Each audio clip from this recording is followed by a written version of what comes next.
Welcome, ladies and gentlemen. I'm Marcus Aurelius, and this is Pandora, First Contact. This is an indie strategy game put out by Proxy Studios and released by Slytherin Matrix Games. It's two different companies, but I think they've merged into one. I really like this publisher, and I'm rooting for them because they're a small indie publisher who focuses on strategic games. Another game by this publisher that you may be familiar with, if you look at my channel or the channels of those I link to, is Distant Worlds. And they're more, how shall I say, thoughtful, hardcore strategy that focus more on the delivery and less on the presentation. Although this game, in my opinion, is very beautiful and is presented very well.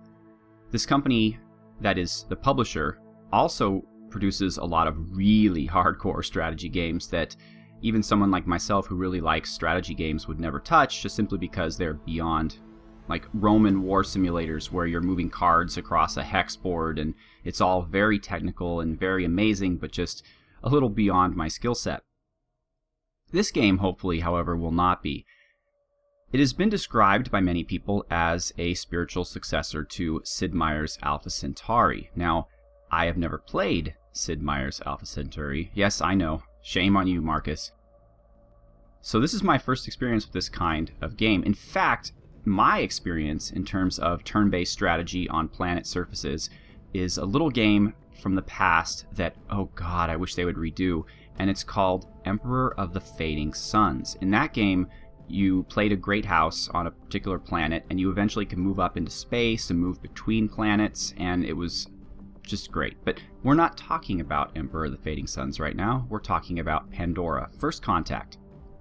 And I would like to get started and play a game. One thing I really like about this game is it's really well thought out in terms of the story. It's got a background. All of these different factions whom you can play, they all have histories, and you can read them if you'd like. They all have characters, and one of the things that's really neat is when you're playing and you communicate diplomatically with other factions, it's not like other games where it's all kind of benign language. You actually change what you say depending on who you're talking with, and I think that's really cool. What I'm going to do is I'm going to go to a small world size because this is going to be a short series, a mini series. World shape random, that's fine. Difficulty, I won a game on easy. I'm going to go on medium. I may lose, who knows, but I think that's the way to go. Alien aggression, I'm going to keep it low. And the reason why is because the alien aggression gets a little crazy in this game. And so I'll up the difficulty on the other factions, but I'll keep the alien aggression to low. Pace standard, that's just fine. In a short series on a small world, you will not probably go through the tech tree. I certainly didn't in the test games that I played. The tech tree is really neat, though, because it randomizes. So every time you play, the techs are lined up differently. So you never really know what you're going to get, and you have to make the best of what you get. And the faction that I'm going to play, let's just go through the factions real quick. There is the Divine Ascension, which is kind of the religious nut faction. Then there's the Imperium, which is the militaristic faction. There's Noxium Corporation, which is the capitalist, destroy everything for greed and profit faction. There's the Solar Dynasty, which is the Chinese faction, I guess. They're not really a trope like the other factions, they're simply just a race. Terra Salvum is the hippie environmentalist faction. And Togra University is the research egghead faction. So the faction that I'm going to play is the Imperium. And I'm doing this for a couple of reasons. They have a 25% bonus to their military power. They have a 100% bonus to their healing rate. And they get 3 free field trainings, so they're stronger troops. However, one of the negatives is they are high paid, so they have a higher unit upkeep. But I've had experience with this faction, and I like them, so that's who I'm going to play. So let's get started and initialize the world. It is the year 2107 AD, and mankind has reached out to the stars.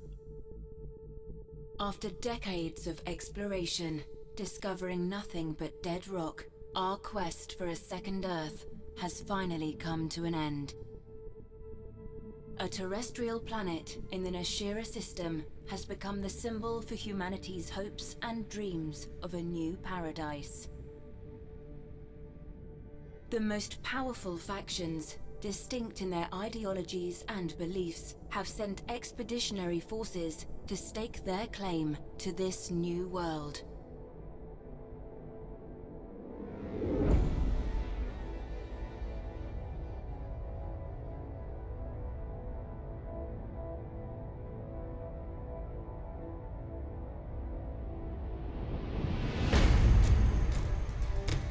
As I said, the presentation is really nice for an indie game.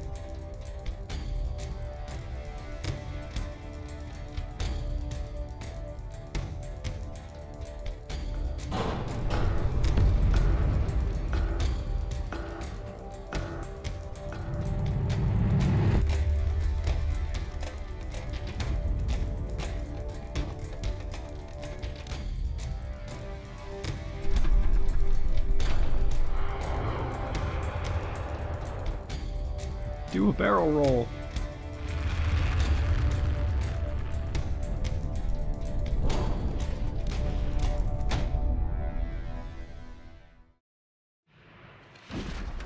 You are James Hyde of the militaristic Imperium. Your speciality is warfare, with expertise in all of its facets, and your Imperial legions are feared across the solar system. Your society follows a strict military code, with members learning discipline and the chain of command from early on in childhood. When on duty, any Imperial soldier is expected to excel, but the Imperium rewards that with a very high rate of pay. So it's kind of like the Spartans in space, I guess. And of course, if you want to, you can go to background and you can learn all about this faction, the other factions, their histories. It's really, really cool. They have so much information here, but we are going to be skipping that for right now. However, first thing I want to do is my home city here, which you can get to by going to economy. Or except you can't, because I haven't founded my city yet. Let's see. Alright, well, the first thing you want to notice when you look is this purple stuff, purple and blue stuff. It's fungus, and it's bad for you.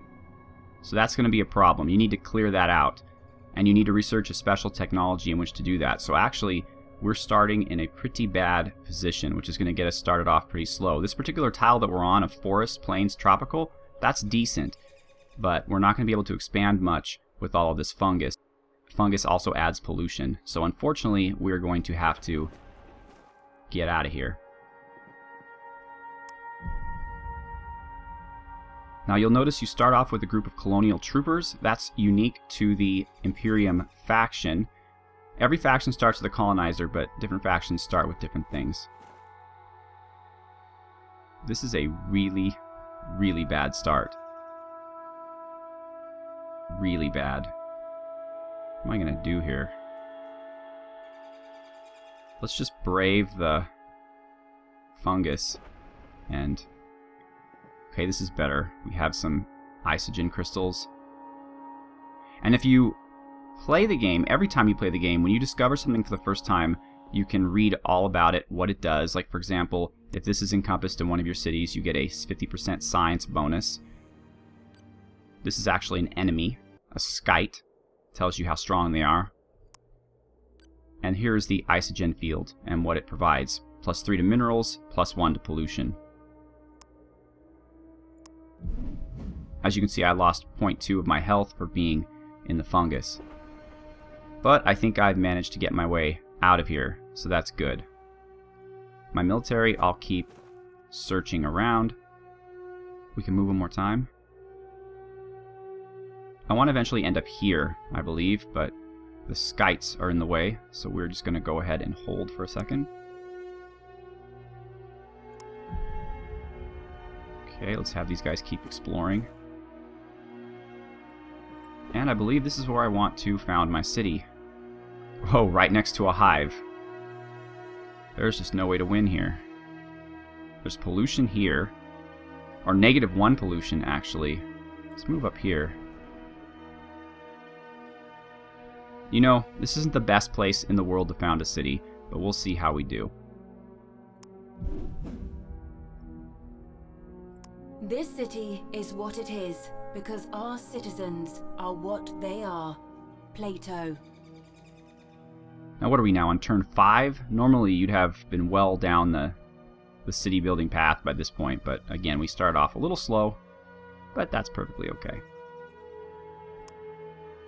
Let's keep searching. These are great, these ruins, because you get bonuses from exploring them. That is hilarious. That is so hilarious. I did not do this, folks. I did not do this on purpose. In fact, I was going to name the city New Constantinople, but if you'll notice, they've automatically named it Byzantium. That is amazing. This is auspicious. I think despite the bad start, we're going to have a very good game. We have to. We're named Byzantium. Alright, so let's take a look at the city. Now, the city is broken up into numerous little fields here. You've got morale, credits, research, production, minerals, food, growth, and habitat. And then you have pollution down here, which is negative. You could set the tax rate to different levels. It helps with growth. And then you have your population and what they're assigned to. For right now, it looks like we have 1 scientist. That doesn't seem right. Either way, this is where you produce things. And as you research, you'll discover new things that you can produce. Right now, I haven't researched anything, and so I cannot produce anything. What I'm going to do is I'm going to produce a former. You need a former. They are like the engineer unit or whatnot in Civilization. You use them to build buildings and harvest resources, get rid of fungus. They're essential. It's going to take 16 turns. Hopefully we can speed that up a bit. Oh, one other thing to look at when you're looking at a city. The little green flag is where, when your city expands, it's where you expand to. Now, it's automatically chosen the isogen field, and I agree with that. But sometimes you have different needs. Like sometimes you might have a food shortage, and so you're going to want to choose a place where there's food or a food bonus rather than some place where there are minerals. But right now the minerals are fine because we have plenty of food sources around us. So the first thing we're going to do now is choose research. This gives you boats. This is, I'm not sure what this actually does for you in practical terms. Negative 25% alien aggression. Okay, this allows formers to harvest. Not too important. This gives you some extra defense. This is a missile weapon, so it's an upgrade to your troops. And I'm going to show you later, the upgrade system in this game I think is really well done. It's multifaceted but simple. This gives defending units better defense, mineral. And this is important. This is Hellfire, which is a weapon that you want to immediately upgrade to when you get a chance. But I'm going to start with mineral refining. Okay, and let's go see this ruin. It appears that this guy is not... Oh good, he did move away. Excellent. We could imagine nothing pleasanter than to spend all of our lives digging for relics of the past. Heinrich Schliemann. So, we gained 13 food, which is good. It's good to start out with. So the early game's a little slow, but things rapidly pace up as you continue exploring and producing and researching. At the beginning, the native Pandorans, and that's so interesting, the word Pandora is used so often. You've got the Avatar movie, right? That planet was called Pandora. This is called Pandora. There is, I was just thinking there's another Pandora as well. Oh, in Borderlands 2, it's called Pandora. So apparently our culture is very fond of the word Pandora. And of course, I'm sure you all know that the word originates from a Greek myth of Pandora, who is a woman that opened up a box that released all of the ills on mankind. Sickness, war, famine. So there's kind of a metaphor there, maybe. Alright, so in our research we discovered a refining array, which we will need to build, but it provides more minerals. So now we get to choose another research, and I'm going to go with the Hellfire. There's a farm one too, which I would normally start with, but apparently it's not in the first tier in this particular game. Again, the research tree changes from time to time. So I think I took my troops a little far away. We need to go up here and see what's north of us. But for right now, we're safe. Once the wildlife starts getting antsy, though, then you have a problem.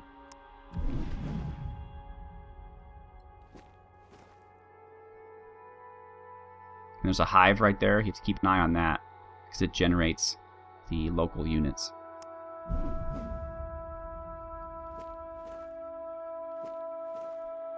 Okay, there's another good area here for an expansion city if I build one. In the last game I played, I didn't build one expansion city, I just conquered cities. Alright, we have Hellfire, which is a flamethrower weapon, which is really cool.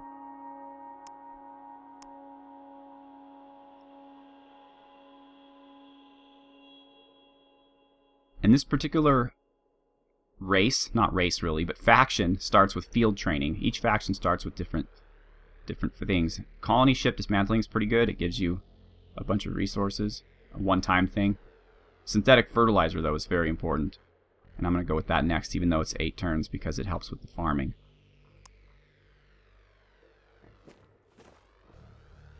Ooh, gold. That's important. I'm sure you all know what gold is. I won't need to explain it. It's not something unique to Pandora. And you see gold vein. That tile gives you plus 50% to your economy.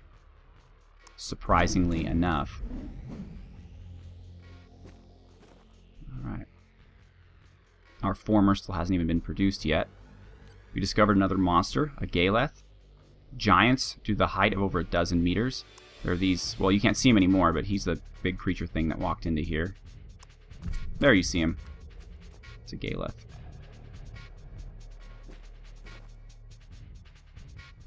Ooh, another ruin to explore. Fantastic.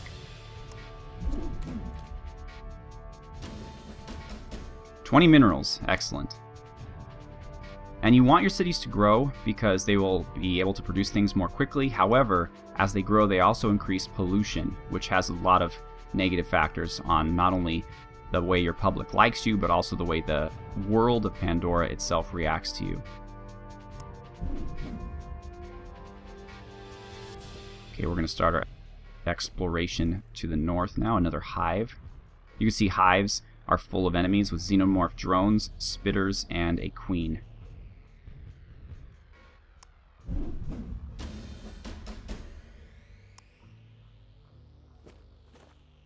Noxium, which decreases happiness but is tons of minerals.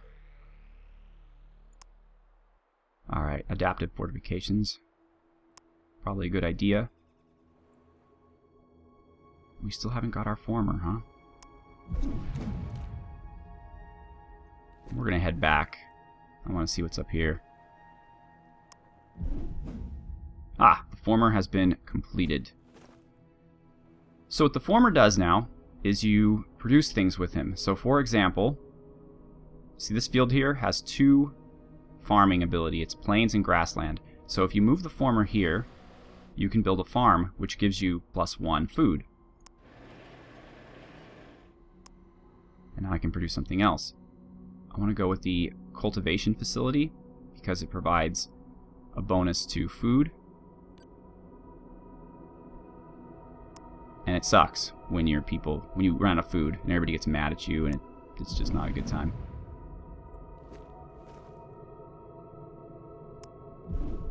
And you can see the city's getting larger. The graphic is getting more detailed. Alright, another ruin. I just need to let him move out of the way. And another hive. Wow, a lot of hives. Okay. How about damage evasion? That sounds good. Yeah, you're just gonna sit tight, fella.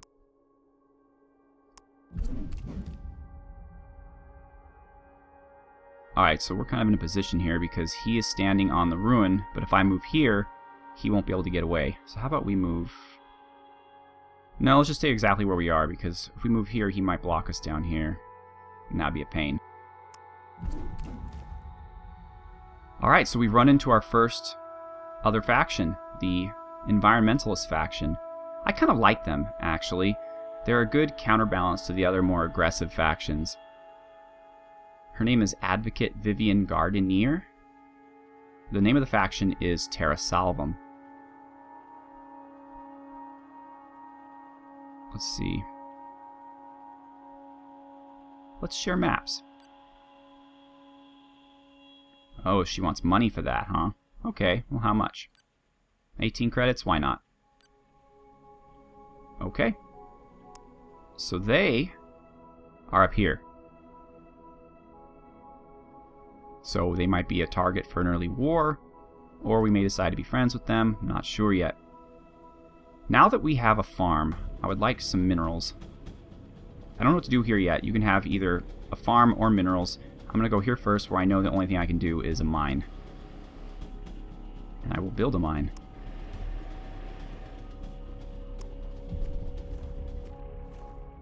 And those are the Terra Salvum troops. They must have more technology than I do, because they have the technology that allows you to embark land units on the sea. And this is getting kind of stupid. I'm just going to go over here. He's not moving around.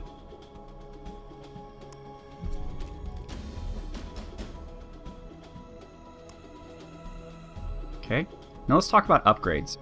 You can go into the workshop, and you can look at what you can produce. Right now, Colonial Trooper, that's the guys I have here. They have an L15 lance gun, no armor, and no device. We still don't have any armor, but I can upgrade them to Hellfire. And let's just rename them too. Let's rename them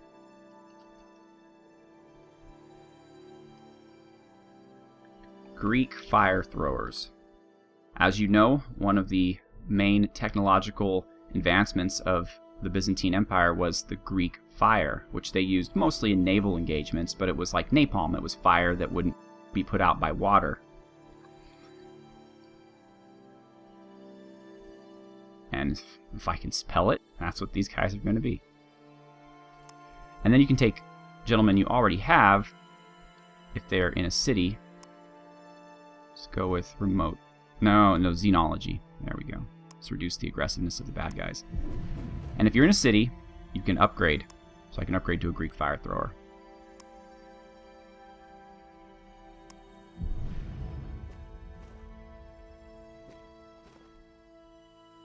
As I mentioned, we are really getting a slow start here, and we have our mine.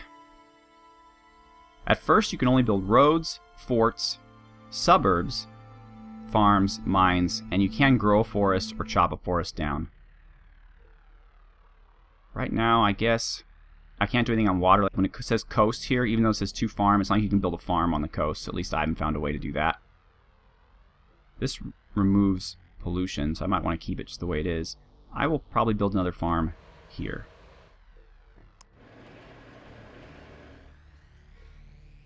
And I'll move our Greek fire thrower nowhere. There we go. Alright, so this is pretty much the boundaries of the island, continent, whatever that we find ourselves in. It does go further out, but it's too far to really be important to me at this time. And it looks like we've run out of time. So I hope you enjoy this new series. As I said, it's probably going to be a mini-series. It's apparently going to be very challenging because we had a very bad start.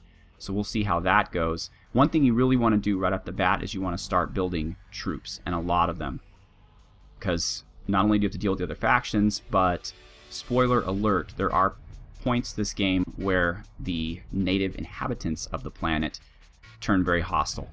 So I hope you enjoy the series. Please let me know what you think in the comments. Thank you so much for watching. Have a good one.